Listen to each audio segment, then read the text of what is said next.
Hey hi hello foodies, welcome back to another video. Thumbnail చూసేసారు కదా, అర్థమైపోయింది కదా.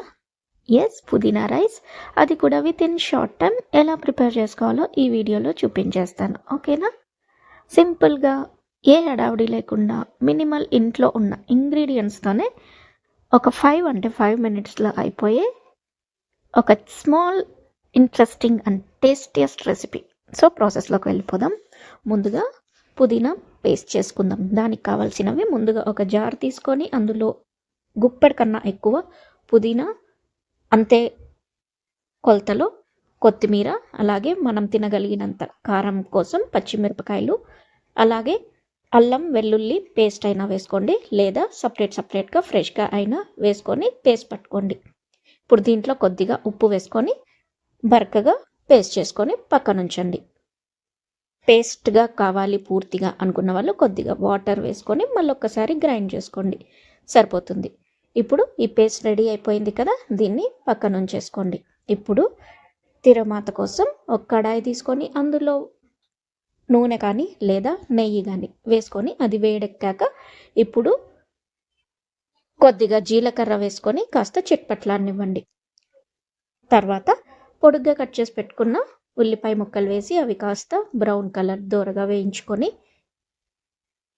వేగాక ఒక స్మాల్ సైజ్ పండినటువంటి టొమాటో వేసుకొని వేపుకోండి బాగా. అది వేగిన తర్వాత ఇప్పుడు ముందుగా ప్రిపేర్ చేసి పెట్టుకున్న గ్రీన్ పేస్ట్ ఉంది కదా పుదీనాది, అది వేసేసుకొని ఆ పచ్చివాసన పోయేంత వరకు ఫ్రై చేసేసుకోండి. ఫ్రై చేసుకొని ఇప్పుడు ఆల్రెడీ వండుకొని చల్లార్చుకున్న అన్నంని తీసి ఇందులో వేసుకొని మసాలాలన్నీ బాగా కలిసేలాగా కలిపేసుకోండి. ఈ స్టేజ్లోనే ఒకసారి ఉప్పు సరిపోయిందా లేదా ఒకసారి టెస్ట్ చేసుకోండి. తక్కువైతే మళ్ళీ ఒకసారి అడ్జస్ట్ చేసుకోండి, సరిపోతుంది. అంతే అండి. మీద నుంచి ఇంకా కొంచెం ఘాటుగా ఫ్లేవర్ఫుల్గా ఉండాలంటే పైనుంచి ఫ్రెష్గా నూరుకున్న పెప్పర్ పౌడర్ అలా చల్లుకుంటే చాలా బాగుంటుంది. చూసారా, ఎంత సింపుల్ కదా రెసిపీ. దీన్ని మనం రైతాతో సర్వ్ చేసుకుంటే చాలా బాగుంటుంది.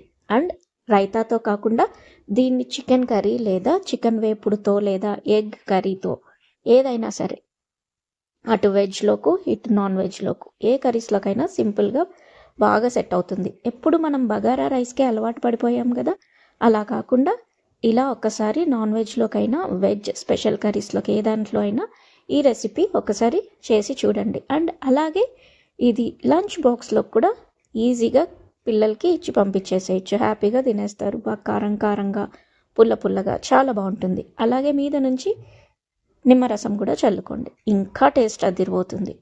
సో ఈ వీడియో నచ్చింది కదా, అండ్ అలాగే రెసిపీ కూడా చాలా బాగుంటుంది. ఒకసారి మీరు కూడా ట్రై చేయండి, ఎలా వచ్చిందో నాతో కమెంట్లో షేర్ చేసుకోండి. మరి అంతే అండి, ఇవాళ మన వీడియో నచ్చింది అనుకుంటాను. నచ్చినట్లయితే ఏం చేయాలో తెలుసు కదా, లైక్ చేసి షేర్ చేసి కామెంట్లో ఎలా వచ్చిందో రివ్యూ చెప్పండి. ఓకేనా? Until then bye, take care. మళ్ళీ ఒక కొత్త వీడియోలో మళ్ళీ కలుద్దాం.